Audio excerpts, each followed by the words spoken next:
Hi, and welcome to another episode of Tech Tip Tuesday.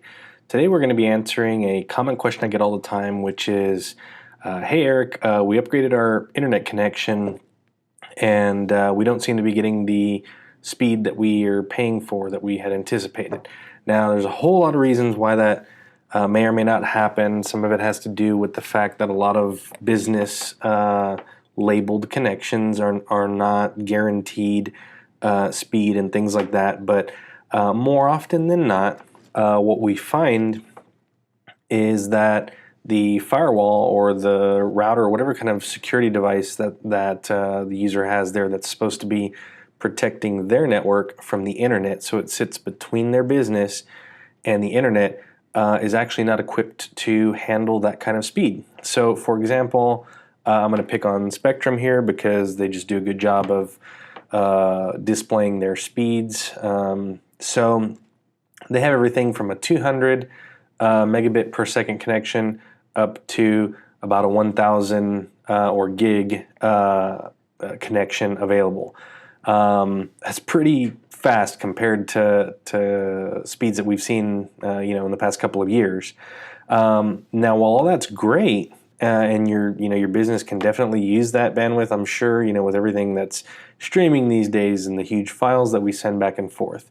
However, if we look here, I'm gonna pick on SonicWALL because they also do a very good job of displaying their information. So what we're looking at here is a matrix of a couple of their entry-level models, which would be applicable to most small businesses. And when we start going down the list, and we look at firewall inspection throughput, so it looks like, wow, even their mid-range unit could support over a gigabit connection.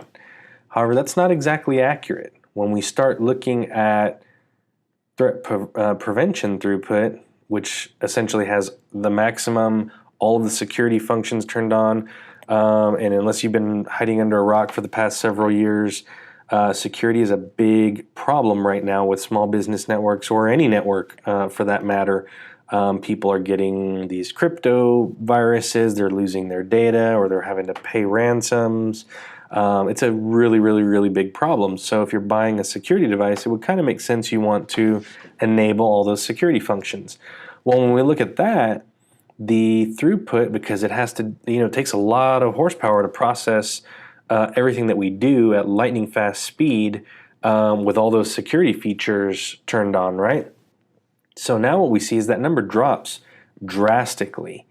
And I mean drastically, from 1,300 here to 300 here. So now we start to see that even the top device in the entry-level arena from SonicWALL, and this is a very powerful device for a small business, at max security is not even capable of pushing a full 1,000 megabit per second connection or a gigabit connection. So that's just something to keep in mind if you're looking at looking for a new device, or you're wondering, why your older existing device is unable to keep up with the current speeds and things. Don't just look at the big flashy.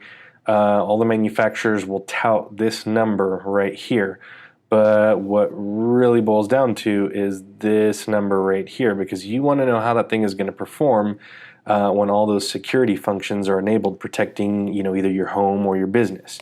So that's a tech tip for this week. I look forward to talking to you guys again next week.